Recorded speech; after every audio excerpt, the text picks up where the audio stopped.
اردو کور کے معزز دوستوں، میں ہوں ماجد اور آپ تمام دیکھنے اور سننے والوں کو السلام علیکم۔ دوستو، گزشتہ شب جنوبی ایشیائی ممالک کو زلزلے نے ہلا کر رکھ دیا۔ پاکستان سمیت دیگر ایشیائی ممالک میں آنے والے اس زلزلے نے جہاں تشویش کی لہر دوڑائی، وہیں یہ پیش گوئی بھی کی جا رہی ہے کہ آمدہ رمضان میں مزید زلزلے بھی آ سکتے ہیں۔ سوال یہ ہے کہ کیا حالیہ زلزلہ کسی خفیہ ٹیکنالوجی کی مدد سے لایا گیا؟ کیا تاجکستان سے اٹھنے والا یہ زلزلہ مصنوعی طریقے سے پیدا کیا گیا تھا یا پھر یہ اللہ کی جانب سے وارننگ تھی؟ آج ہم آپ کو پاکستان اور گرد و نواح میں آنے والے حالیہ زلزلے کی حقیقت بتائیں گے اور اس حوالے سے سائنسی اور اسلامی نقطہ نظر بھی آپ کے سامنے رکھنے کی کوشش کریں گے۔ لہٰذا اس قیمتی اور معلوماتی ویڈیو کو شروع سے لے کر آخر تک ضرور دیکھیے گا۔ تو آئیے چل کر اس حساس موضوع کی تفصیل جانتے ہیں۔ دوستو، سب سے پہلا اور عام سوال یہ ہے کہ زلزلہ کیا ہے؟ سائنس کے مطابق زمین کے اندر تہوں میں چٹانوں کے درمیان عرصے سے جاری حرکات کے باعث پیدا ہونے والی توانائی کے اخراج سے سطح زمین پر پیدا ہونے والی ہلچل کا نام زلزلہ ہے۔ زلزلے قدرتی آفات میں سب سے ہولناک اور تباہ کن تصور کیے جاتے ہیں۔ یہ اچانک آتے ہیں اور پلک جھپکتے ہی بے شمار انسانوں اور بستیوں کو تباہ و برباد کر کے رکھ دیتے ہیں۔ قرآن کریم کی روشنی میں دیکھا جائے تو اللہ تعالیٰ کی طرف سے عذاب الہی مختلف قوموں پر مختلف شکلوں میں ظاہر ہوتا ہے، جس میں زلزلے، طوفان، سیلاب، قحط و خشک سالی اور اس کے علاوہ دیگر زمینی اور آسمانی آفات و بلیات شامل ہیں، جس کا بنیادی سبب اللہ تعالیٰ اور اس کے رسولوں اور نبیوں کی نافرمانی اور ان قوموں کی اپنی بدعمالیوں کو قرار دیا گیا، جن کا ذکر قرآن حکیم میں مختلف صورتوں اور آیات میں ملتا ہے۔ سورہ روم میں ارشاد ربانی ہے، بحر و بر میں فساد ان گناہوں کے باعث پھیل گیا ہے جو لوگوں کے ہاتھوں نے کما رکھے ہیں، تاکہ اللہ انہیں بعض برے اعمال کا مزہ چکھا دے جو انہوں نے کیے ہیں، تاکہ وہ باز آ جائیں۔ اسی طرح سورہ شورى میں ارشاد ہوتا ہے، اور جو مصیبت بھی تم کو پہنچتی ہے تو اس بد اعمالی کے سبب سے ہی پہنچتی ہے جو تمہارے ہاتھوں نے کمائی ہوتی ہے، حالانکہ بہت سی کوتاہیوں سے تو وہ درگزر بھی فرما دیتا ہے۔ ناظرین، زلزلے اور قدرتی آفات محض عذاب الہی ہی نہیں، بلکہ یہ بندوں پر آزمائش کی صورت میں بھی نازل ہوتی ہیں۔ چند ماہ قبل ترکی میں خوفناک زلزلہ آیا اور گزشتہ شب تاجکستان سے اٹھنے والے زلزلے نے پاکستان، چین، بھارت اور گرد و نواح کے بیشتر علاقوں کو ہلا کر رکھ دیا۔ اس زلزلے کے بعد یہ خبریں سامنے آنے لگیں کہ اس خوفناک زلزلے کی قبل از وقت ہی پیش گوئی کر دی گئی تھی۔ سویڈن سے تعلق رکھنے والے ایک ماہر ارضیات نے چند دن قبل پیش گوئی کی تھی کہ ترکی کے بعد پاکستان، انڈیا اور چین میں بھی شدید زلزلہ آ سکتا ہے۔ اس کی یہ پیش گوئی گزشتہ شب آنے والے زلزلے کے بعد درست تصور کی جا رہی ہے۔ سب سے حیران کن اور تشویشناک امر یہ ہے کہ مغربی ماہرین ارضیات نے یہ وارننگ بھی جاری کی ہے کہ اپریل کے وسط میں ایشیائی ممالک کے اندر پھر سے زلزلہ آ سکتا ہے اور ان ممالک میں پاکستان بھی شامل ہے، یعنی آمدہ رمضان میں ایک بار پھر خوفناک زلزلہ پاکستان کو متاثر کر سکتا ہے۔ پاکستان میں آنے والے حالیہ زلزلے کو بیشتر افراد خفیہ ٹیکنالوجی کی کارستانی قرار دے رہے ہیں، جبکہ علماء کے نزدیک یہ اللہ کا عذاب تھا۔ اس حوالے سے احادیث مبارکہ میں واضح نشانیاں بتائی گئی ہیں کہ زلزلے آنے کی اصل وجہ کیا ہے۔ جامع ترمذی میں معروف صحابی حضرت ابو ہریرہ رضی اللہ تعالیٰ عنہ سے مروی ہے کہ رسول اکرم صلی اللہ علیہ وآلہ وسلم نے قرب قیامت کی نشانیوں کا ذکر کرتے ہوئے ارشاد فرمایا کہ جب مال غنیمت کو گھر کی دولت سمجھا جانے لگے، امانت میں خیانت کی جائے، زکوٰۃ کو بوجھ سمجھا جائے،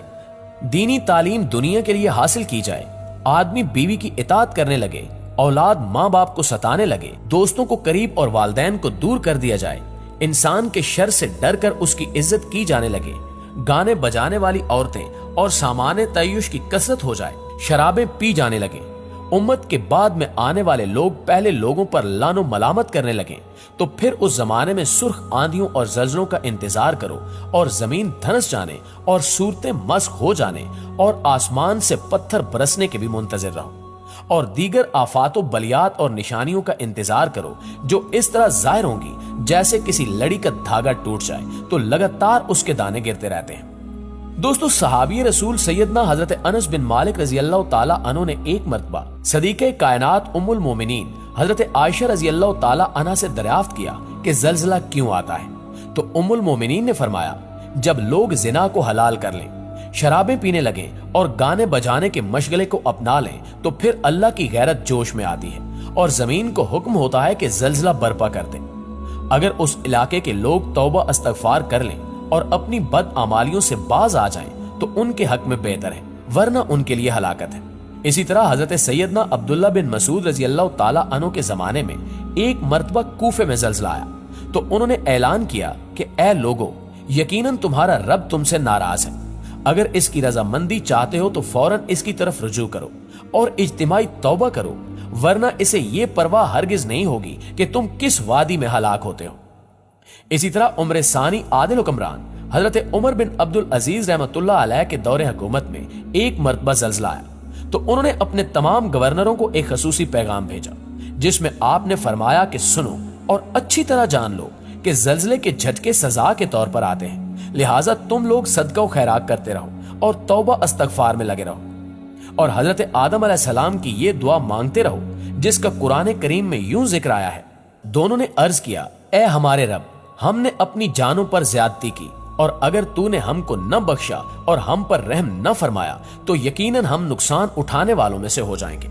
ناظرین گرامی، علماء کرام کے مطابق زلزلے قرب قیامت کی نشانیوں میں سے ایک ہیں۔ اللہ رب العزت نے قرآن کریم کی سورہ الزلزال کی پہلی چند آیات میں قرب قیامت کی بڑی نشانیوں سے ایک ہولناک زلزلے کا ذکر ارشاد کرتے ہوئے فرمایا کہ جب زمین اپنے سخت بھونچال سے بڑی شدت کے ساتھ تھر تھرا جائے گی اور زمین اپنے سب بوجھ نکال کر باہر پھینکے گی اور انسان حیران و ششدر ہو کر کہے گا اسے کیا ہو گیا۔